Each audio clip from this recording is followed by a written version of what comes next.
ओम अज्ञानतिमिरान्धस्य ज्ञानाञ्जनशलाकया चक्षुरुन्मिलितं तस्मै श्रीगुरुवे नमः। श्रीचैतन्यमनोभीष्टं स्थापितं येन भूतले स्वयं रूपकदामह्यं ददाति स्वपदान्तिकं।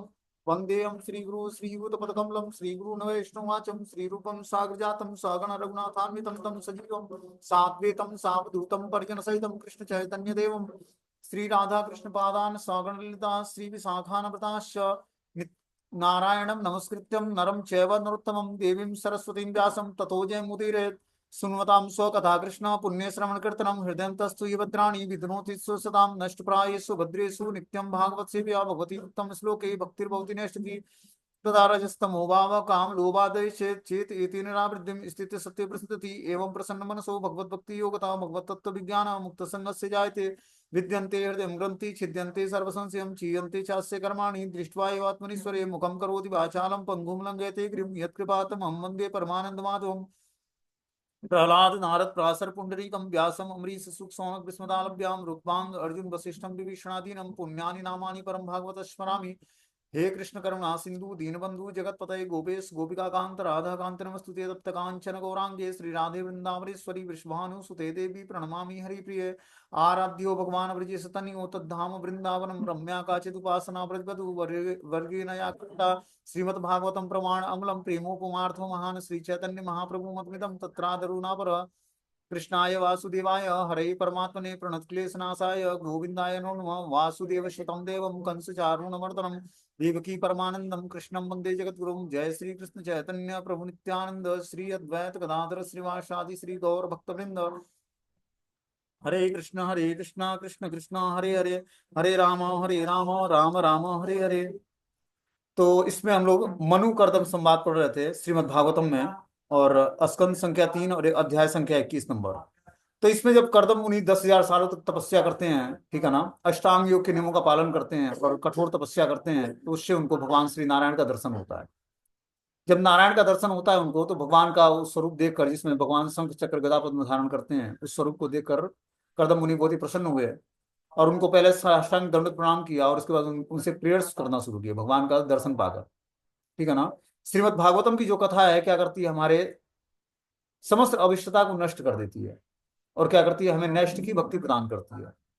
तो ये जो भगवान के जो शुद्ध भक्त हैं, जिनको भगवान के दर्शन हुए भक्ति करके, जब हम इनके शुद्ध चरित्रों को सुनते हैं, तब हमारे धीरे धीरे हमारा भी भगवान से प्रेम प्रकट होता है, क्योंकि श्रीमद् भागवतम प्रेम ग्रंथ है, अमल पुराण है, ठीक है ना। ये हम साधारण बद्ध जीवों के समझ में तो आना बड़ा मुश्किल है, लेकिन आचार्यों की कृपा से उनसे प्रेयर्स करके हम लोग गुणगान कर सकते हैं या समझ सकते हैं, क्योंकि ये परमहंस संहिता ये उनके लिए है जो सर्वधर्मान परित्यज्य मामेकम शरणम व्रज अहम त्वं सर्व पापिभ्यो मोक्षयिष्यामि मा शुचः। इस स्थिति को प्राप्त कर चुके हैं वो, श्रीमद् भागवतम पढ़ने का और सुनने का क्वालिफिकेशन उसके अंदर आता है। लेकिन आचार्यों की कृपा से हम लोग जो पढ़ पा रहे हैं, सुन पा रहे हैं, समझ पा रहे हैं, तो वो उनकी कृपा से ही हो पा रहा है।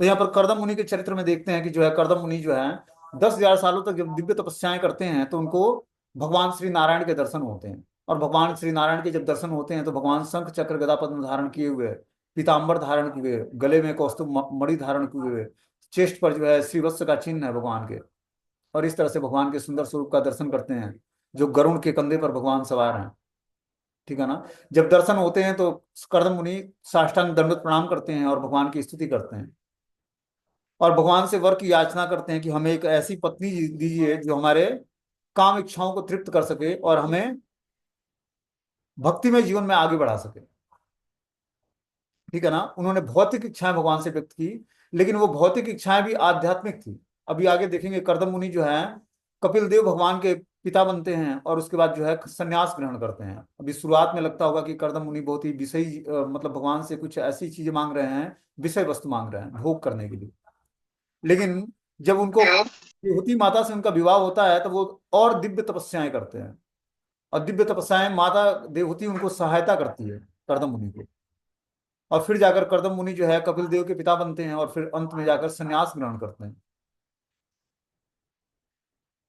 और जीवन में संन्यास ग्रहण करके वो भक्ति का मतलब दिव्य स्तर पर भगवान के सेवाओं में एंगेज हो जाते हैं। तो श्रीमद् भागवतम के हर एक करेक्टर जो है बहुत ही एक उत्साहवर्धक है और ज्ञान प्रदान करने वाला है, हर एक करेक्टर। जिससे हम सीख सकते हैं कि हमारे जीवन में किस तरह हम भक्ति में ग्रोथ करें और किस तरह अगला व्यक्ति भगवान की भक्ति को प्राप्त करके, भगवान के दर्शन को प्राप्त करके भगवान से आशीर्वाद प्राप्त किया। ठीक है ना। तो हर एक करेक्टर भगवान को जो श्रीमद् भागवतम में दिया है, बहुत ही दिव्य स्तर पर उन्होंने भगवान की भक्ति की और भगवान को प्राप्त किया, भगवान के दर्शन किए, भगवान से आशीर्वाद प्राप्त किया और अंत में भगवान के धाम चले गए, भगवान की नित्य सेवा में। तो जब हम इन चरित्रों का अध्ययन करते हैं, सुनते हैं, सीखते हैं, समझते हैं, तो हमारी जो है धीरे धीरे नेक्स्ट की भक्ति जागृत होती है। ये ग्रेजुएशन की डिग्री है श्रीमद् भागवतम। जब हम श्रीमद् भगवत गीता पढ़ लेते हैं तो हमारी 12th की डिग्री कंप्लीट हो जाती है। ग्रेजुएशन मतलब श्रीमद् भागवतम जब हम पढ़ेंगे तब हम ग्रेजुएशन डिग्री प्राप्त करेंगे, तब हम भगवान की शुद्ध भक्ति को जान पाएंगे, शुद्ध भक्ति को करने के योग्य हो पाएंगे और धीरे धीरे हम शुद्ध भक्ति के रास्ते पर आगे बढ़ पाएंगे। जब तक हम भगवान श्री कृष्ण के शुद्ध चरित्र का वर्णन सुनकर और पवित्र नहीं हो जाते हैं, तब तक जो है युगल उपासना बहुत ही मुश्किल है। युगल उपासना बहुत ही हाईएस्ट लेवल की चीज है। जो गौड़ी वैष्णव परंपरा में राधा कृष्ण की उपासना है, बहुत ही हाईएस्ट लेवल की चीज है। उस तक पहुंचने के लिए हमें पहले श्रीमद् भागवतम को गहराई से सीखना और समझना पड़ेगा और श्रीमद् भगवत गीता के हिसाब से अपने जीवन को ढालना पड़ेगा। जब हम भगवत गीता के हिसाब से अपने जीवन को ढालते हैं और श्रीमद् भागवतम के हिसाब से अपने जीवन का को भक्ति में जीवन में जोड़ते हैं, तब जाकर हमारा राधा कृष्ण से संबंध पता लगता है और तब जाकर हम युगल उपासना करके और राधा कृष्ण को प्रसन्न कर पाते हैं और भगवान श्री कृष्ण के गोलोक नित्य बिहारी धाम में जा सकते हैं। ये एक वे दिया है आचार्यों ने। जब हम एक एक स्टेप बाय स्टेप क्रमिक विकास करेंगे आध्यात्मिक जीवन में, तब जाकर हम फिक्स होते जाएंगे। जैसे मान लो कि हम जब पहली सीढ़ी पर कदम रखते हैं, तो पहली सीढ़ी पर जब कदम जमा लेते हैं, तब अगली सीढ़ी पर हम आगे अगला पैर रखते हैं कि जिससे गिरा ना। उसी तरह हमें जब क्रमिक विकास के अनुसार जब हम शास्त्रों को पढ़ेंगे और उस हिसाब से धीरे धीरे स्पिरिचुअल लाइफ में ग्रोथ करेंगे, तब हमारा आध्यात्मिक जीवन बहुत ही दृढ़ बनेगा और हमें कोई भी माया का प्रकोप हमें डेविएट नहीं करेगा, रास्ते से हटाएगा नहीं। इसलिए क्रमिक विकास और धीरे धीरे ग्रेजुअली हम ग्रोथ करें और धीरे धीरे शास्त्रों को समझने का प्रयास करें। जब हम भगवान के शुद्ध भक्त बन जाएंगे तो श्रीमद् भागवतम का कोई ना कोई करेक्टर आपके चरित्र से मिलता जुलता होगा और जो आपके हमारे चरित्र से मिलता जुलता जो करेक्टर है, उसी करेक्टर को फॉलो करके और भगवान की भक्ति करके भगवान के धाम जाने के योग्य हो पाएंगे हम लोग। क्योंकि ये के स्टडी बुक है, इसमें ऐसा कोई चरित्र नहीं है जो भगवान का शुद्ध भक्त बना हो और उसका चरित्र ना हो। तो और जो हम शुद्ध भक्त भगवान के बन जाते हैं, तो हमारा कहीं ना कहीं चरित्र उस करेक्टर से मिलता रहेगा जो श्रीमद् भागवतम ने दिया है। ऐसा कोई भी शुद्ध भक्त नहीं होगा जिसका करेक्टर श्रीमद् भागवतम से मिलता जुलता ना हो, और उसी मेथड से वो भगवान की भक्ति को प्राप्त करके और भगवान के धाम जाएगा। इसलिए श्रीमद् भागवतम को जब हम डीपली समझते हैं, तब जाकर हम अध्यात्म के रास्ते पर धीरे धीरे अच्छे तरीके से ग्रोथ कर पाते हैं और भगवान की शुद्ध भक्ति को अडॉप्ट कर पाते हैं। क्योंकि श्रीमद् भागवतम शुद्ध भक्तों के लिए ही है, लेकिन शुद्ध भक्ति हमें समझना भी तो पड़ेगा ना, तभी तो हम उस रास्ते पर आगे बढ़ेंगे। और हम जब तक, चैतन्य महाप्रभु ने बोला है, स्वयं चैतन्य महाप्रभु 100 बार प्रहलाद महाराज और ध्रुव महाराज के चरित्र को टोटा गोपीनाथ में बैठकर और गदाधर पंडित से सुना करते थे। 100 बार सुना होगा उन्होंने प्रहलाद महाराज के चरित्र को और ध्रुव महाराज के चरित्र को, इतना उनको प्रिय था ये दोनों करेक्टर। और इसी को भक्ति सिद्धांत सरस्वती ठाकुर प्रभुपाद ने भी स्थापित किया, भागवत धर्म के, भगवत गीता और भागवतम के माध्यम से भागवत धर्म को स्थापित किया उन्होंने।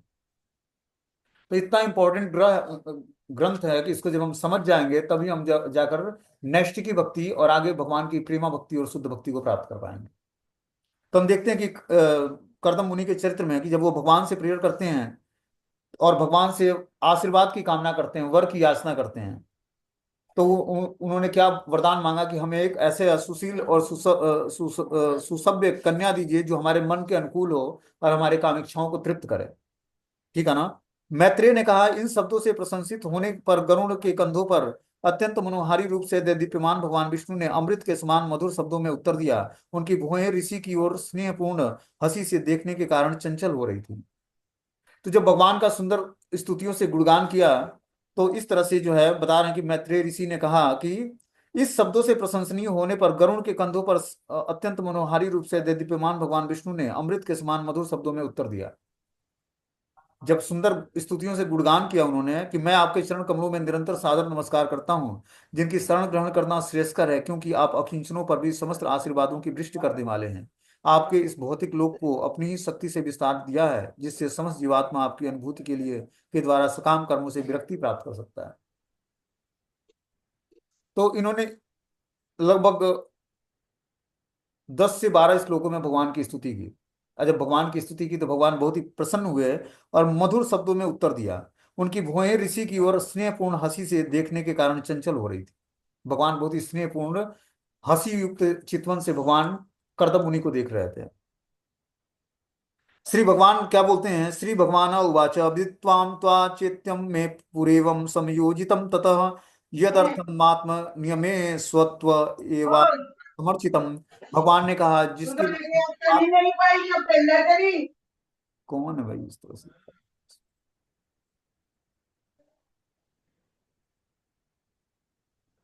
भगवान बोलना शुरू करते हैं। भगवान ने कहा जिनके लिए तुमने आत्म संयमी के संयम संयम आदि के द्वारा मेरी आराधना की है, तुम्हारे मन के उस भाव को पहले ही जानकर मैंने उसकी व्यवस्था कर दी है। भगवान की जिस भाव में हम भजन करेंगे भगवान हमारे भाव को जान जाते हैं। ठीक है ना, भगवान से याचना करने की जरूरत नहीं है। भगवान क्या करेंगे, और जो आपके लिए फेवरेबल है वो चीजें आपको अवश्य प्रदान करेंगे, क्योंकि वो हमारे वो परम पिता हैं और सब कुछ हृदय में बैठे परमात्मा के रूप में सब कुछ जानते हैं। तो यहाँ पर बता रहे हैं कि पूर्ण पुरुषोत्तम भगवान श्री कृष्ण है, जिसके लिए तुमने आत्म संयम संयम आदि के द्वारा मेरी आराधना की है, तुम्हारे मन के उस भाव को पहले ही हम जानकर मैंने तुम्हारे लिए वो व्यवस्था कर दी है। पूर्ण पुरुषोत्तम भगवान सबों के हृदय में परमात्मा रूप में स्थित हैं, अतः वे प्रत्येक व्यक्ति के भूत वर्तमान और भविष्य को जानने के साथ साथ उसकी इच्छाएं, कार्यों और उसके विषय में सब कुछ जानते हैं। भगवत गीता में कहा गया कि वे हृदय में साक्षी स्वरूप स्थित हैं। भगवान कर्दम मुनि के हृदय की अभिलाषा को जान गए और उसकी पूर्ति करने के लिए उन्होंने पहले ही व्यवस्था कर दी थी। वे एक निष्ठ भक्त को चाहे वह जो भी कुछ भी चाहे निराश नहीं करते हैं, किंतु उसकी भक्ति के मार्ग में किसी प्रकार की बाधा आने नहीं देते हैं। भगवान अपने भक्तों की सारी इच्छाओं को पूरा करते हैं, लेकिन जिस इच्छाओं से भक्ति में बाधा आएगी वो इच्छा नहीं पूरी करते हैं भगवान। ये भगवान की भगवत्ता है कि जो हमारे भक्ति में बाधा बाधा बनने वाली है वैसी अभिलाषा भगवान पूरी नहीं करेंगे, बाकी सारी अभिलाषाओं को पूर्ण कर देंगे। तो हमें भगवान से ऐसी अभिलाषा करनी चाहिए जो हमारे भक्ति के अनुकूल हो, कि हे भगवान हमारी ये अभिलाषा है, अगर जो हमारे भक्ति के अनुकूल हो तो आप हमें देने का प्रयास करें, देने का कृपा करें, और भक्ति के प्रतिकूल हो तो ना दें हमें। भगवान ने आगे कहा, हे ऋषि, हे जीवात्माओं के अध्यक्ष, जो लोग मेरी पूजा द्वारा भक्ति पूर्वक मेरी सेवा करते हैं, विशेष रूप से तुम जैसे पुरुष जिन्होंने अपना सर्वस्व मुझे अर्पित कर रखा है, उसे निराश होने का कोई प्रश्न ही नहीं उठता है। क्या बोलते हैं, भगवान ने कहा कि हे ऋषि, हे जीवात्माओं के अध्यक्ष, जो लोग मेरी पूजा द्वारा भक्ति पूर्वक मेरी सेवा करते हैं, जो भगवान की पूजा भक्ति पूर्वक प्रेम पूर्वक सेवा करते हैं, विशेष रूप से तुम जैसे पुरुष जिन्होंने अपना सर्वस्व मुझे अर्पित कर रखा है, उसे निराश होने का कोई प्रश्न नहीं उठता है। कि आपको निराश होने की आवश्यकता नहीं है। आपके हृदय में जो इच्छाएं हैं वो मैं अवश्य पूरा करूंगा। भगवान की सेवा में लगे रहे पुरुष की यदि कोई इच्छा होती है तो वो कभी निराश नहीं होता है। सेवा में लगे पुरुष सकाम या अकाम कहलाते हैं। जो भौतिक सुख की अभिलाषा से भगवान की शरण में जाते हैं वे सकाम कहलाते हैं, और जो इंद्रिय तृप्ति के लिए किसी प्रकार की इच्छा नहीं करते किंतु स्वतः जात प्रेम वश उनकी सेवा करते हैं, वे अकाम कहलाते हैं।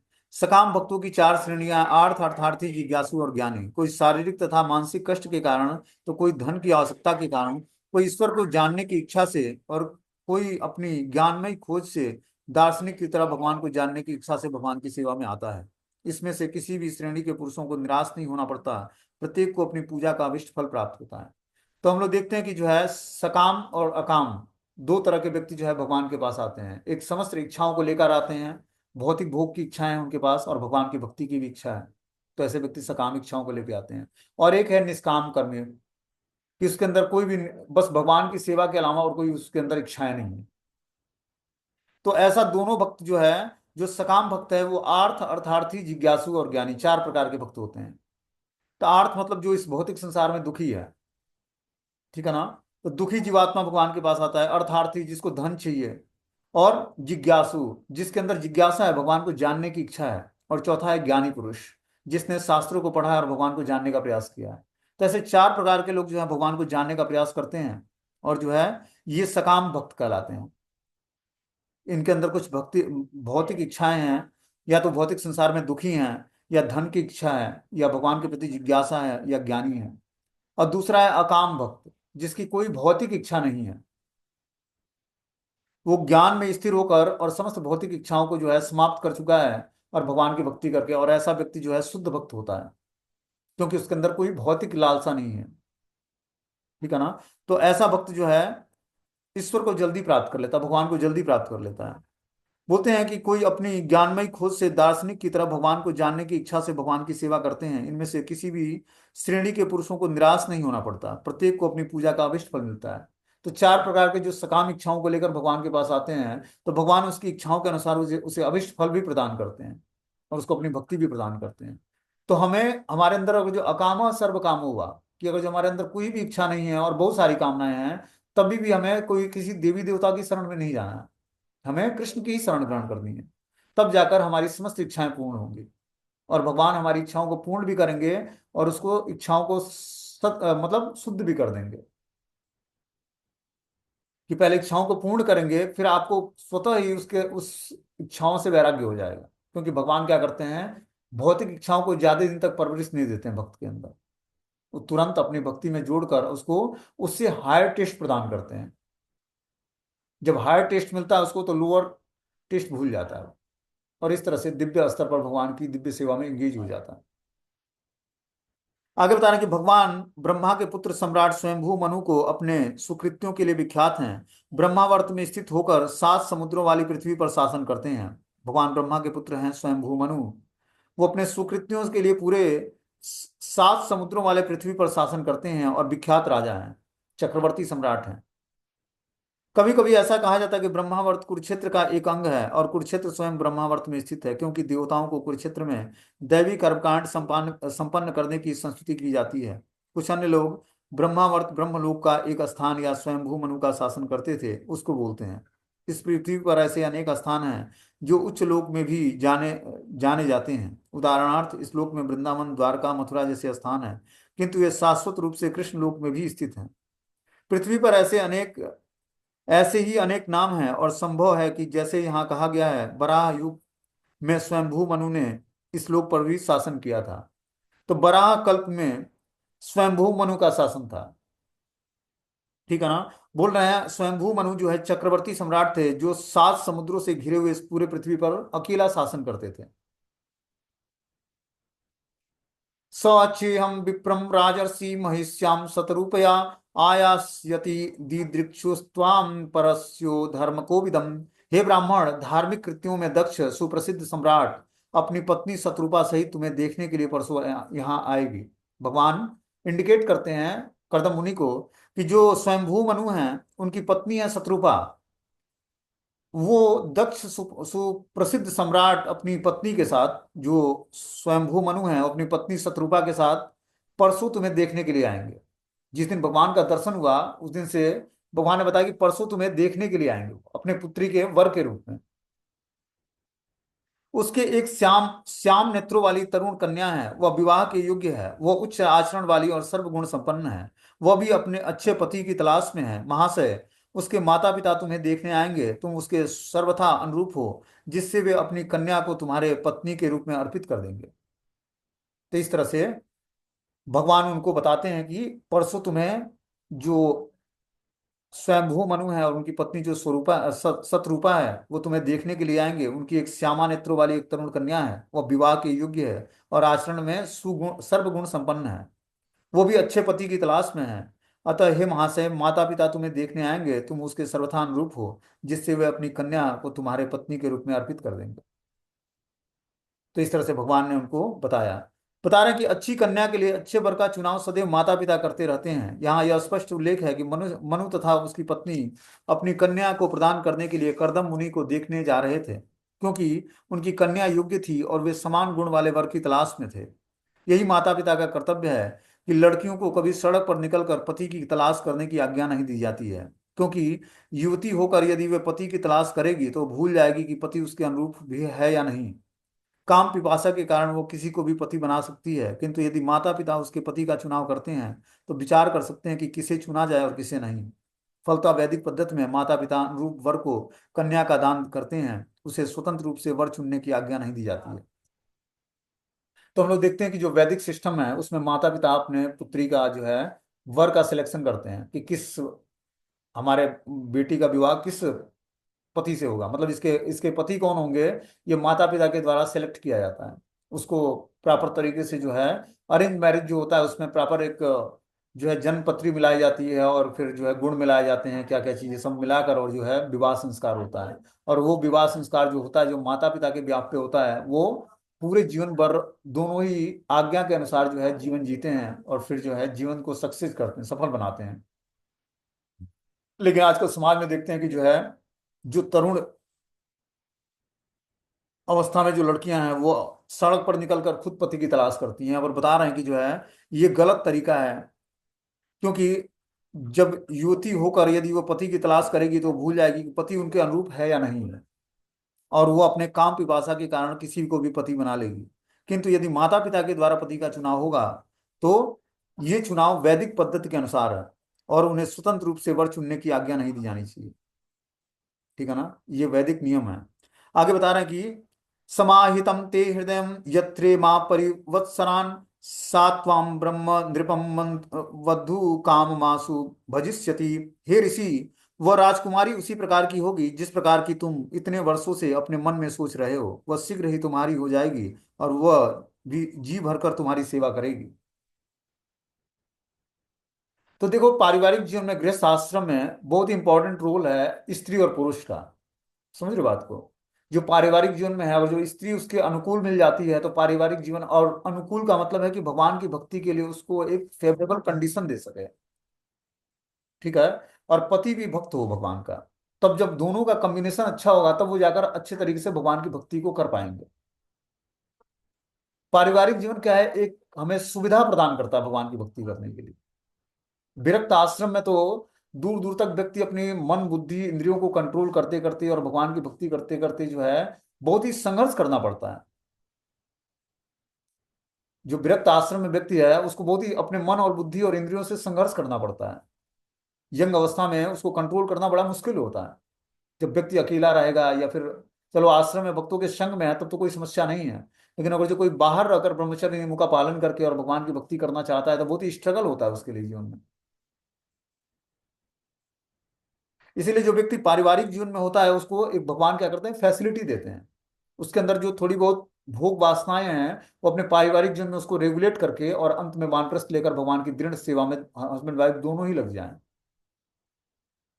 यहाँ पर करदम मुनि के चरित्र में हम लोग आगे सुनेंगे कि किस तरह करदम मुनि जो है अपने पारिवारिक जीवन से धीरे धीरे परिवार का उत्तरदायित्व तो पूरा करके और धीरे धीरे जो है वानप्रस्थ स्वीकार करके आगे संन्यास ग्रहण करते हैं और किस तरह अपने जीवन को सार्थक बनाते हैं। और देवहूति माता भी किस तरह दिव्य तपस्याएं करके और भगवान कपिल देव से सांख्य योग का ज्ञान प्राप्त करती हैं और अपने ये भी अपने जीवन को अंत में भगवान के धाम जाने के योग्य बना लेती हैं।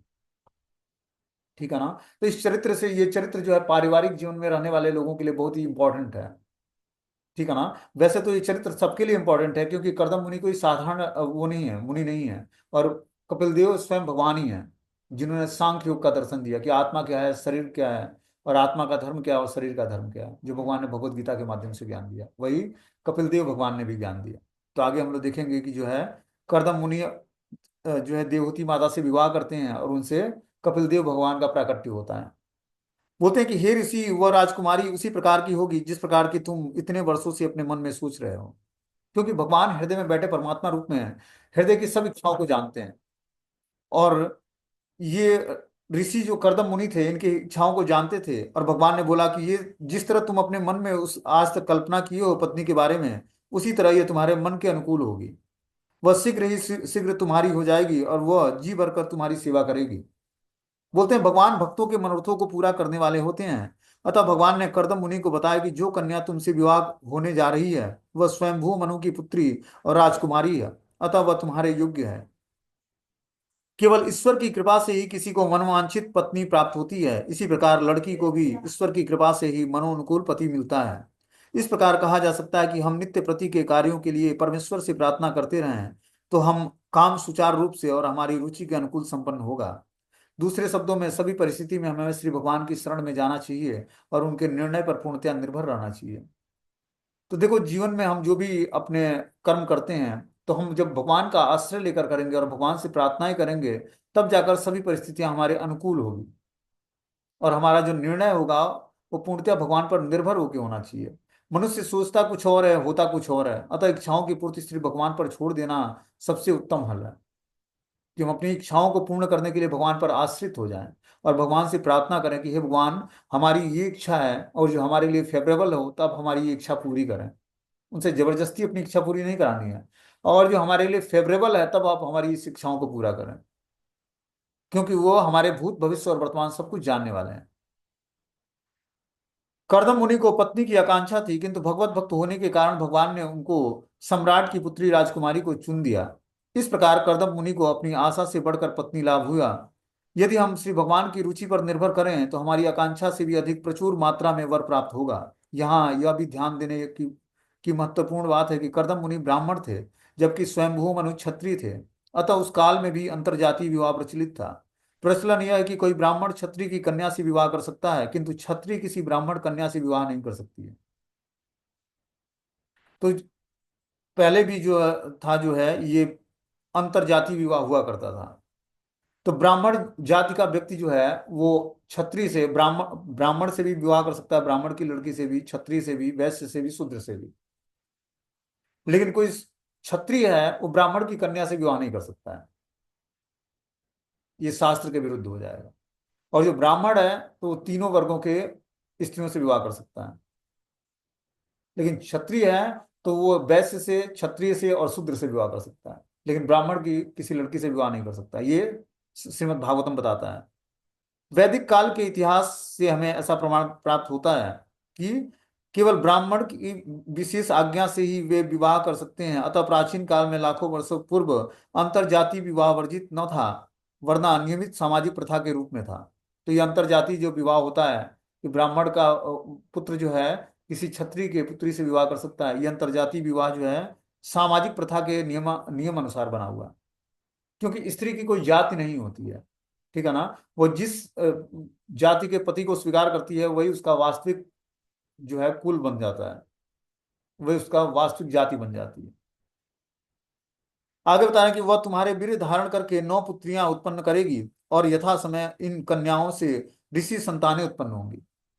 क्या बोलते हैं, भगवान ने आशीर्वाद दिया कि तुम्हारे वीर्य धारण करके वो 9 पुत्रियों को उत्पन्न करेगी, और यथा समय इन कन्याओं से ऋषि संतानें उत्पन्न होंगी। जो ये 9 कन्याएं उत्पन्न होंगी तुम्हारे पत्नी के गर्भ से, ये आगे जाकर ऋषियों को उत्पन्न करेंगी। मेरी आज्ञा का अच्छी तरह से पालन करने के कारण स्वच्छ हृदय होकर तुम अपने सब कर्मों का फल मुझे अर्पित करके अंत में मुझे ही प्राप्त कर पाओगे। बोलते हैं भगवान कि अगर जो तुम मेरी आज्ञाओं का अच्छी तरीके से पालन करते हो,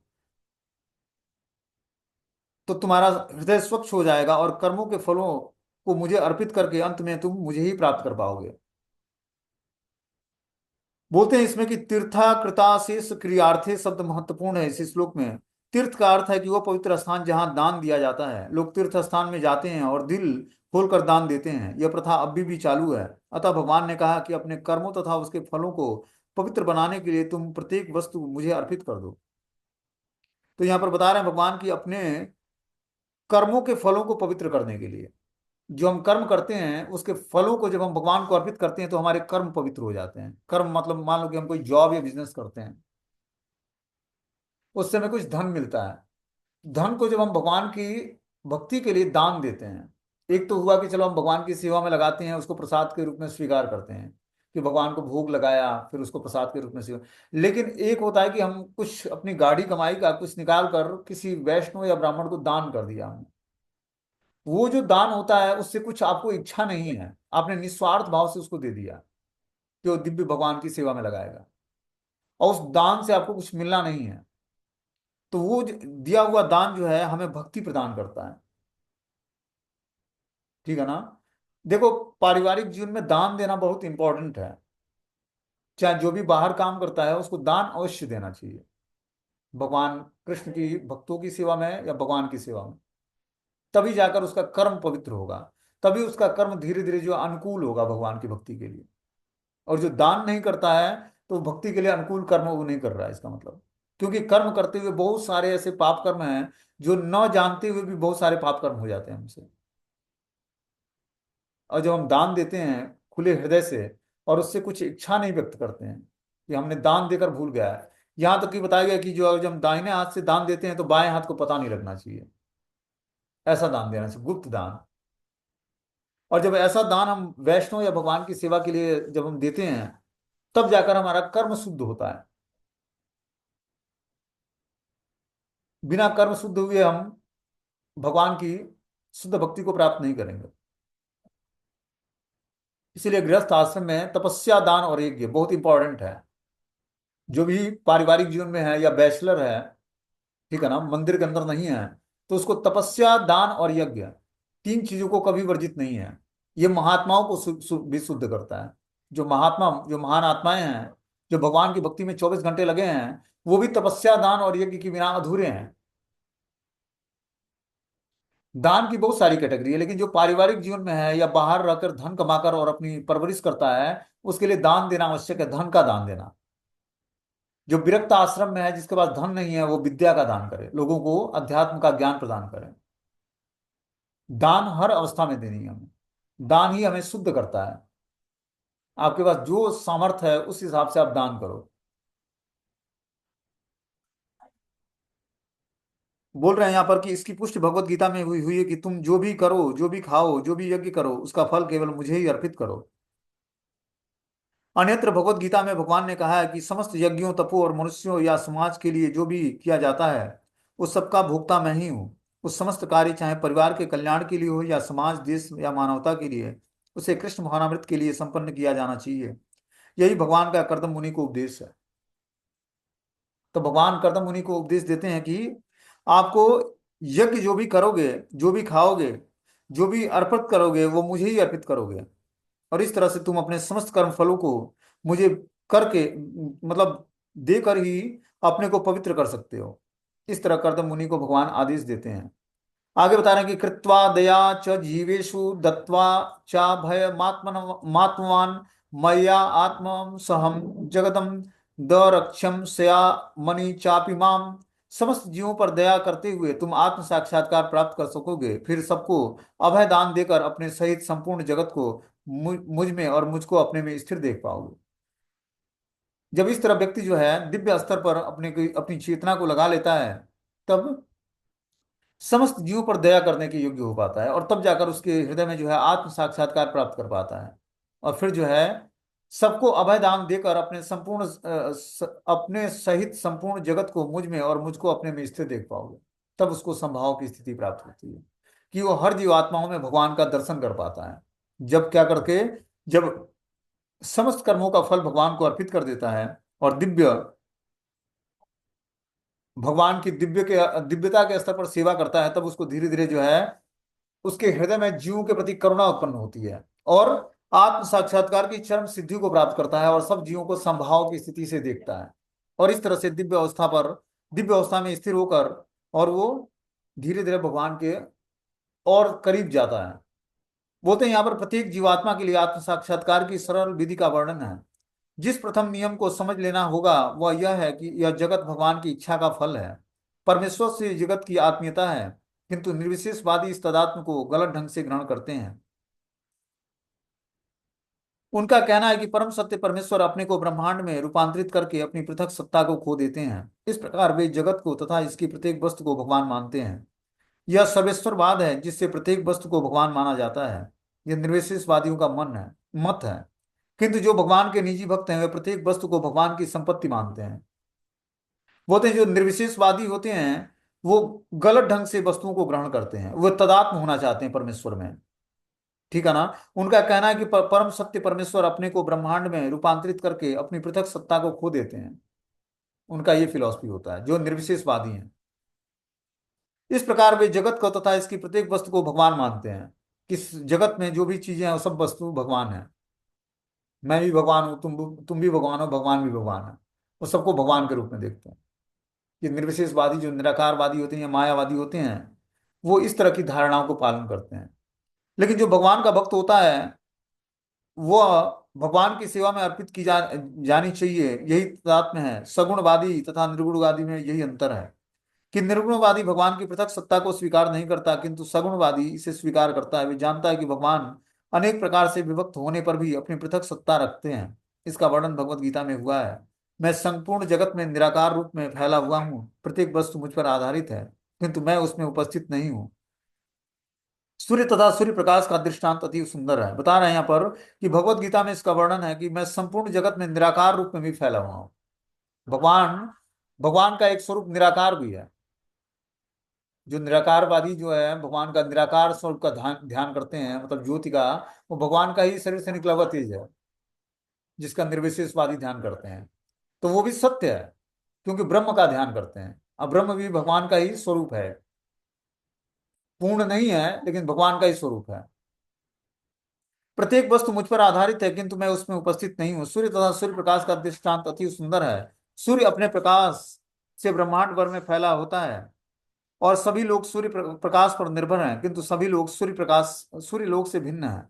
कोई यह नहीं कर सकता कि क्योंकि लोग सूर्य प्रकाश पर निर्भर है अतः वे सूर्य हैं। इसी प्रकार निर्विशेषवादी या सर्वेश्वरवादी का यह मत होता है कि प्रत्येक वस्तु ईश्वर है, बुद्धिमत्ता पूर्ण नहीं है। तो सूर्य का प्रकाश समस्त जगत को उजाला फैलाता है, समस्त जगत में। अब समस्त जगत सूर्य नहीं हो सकता है, सूर्य एक है, उसका प्रकाश सर्वत्र फैलता है। उसी तरह भगवान एक हैं, लेकिन जो निर्विशेषवादी होता है वो बुद्धिमत्ता पूर्ण न होने के कारण वो सब वस्तुओं को भगवान से जोड़ देता है, भगवान मान लेता है। ठीक है ना, कि प्रकाश भी भगवान है और सूर्य भी भगवान है, एज एग्जाम्पल समझ सकते हैं।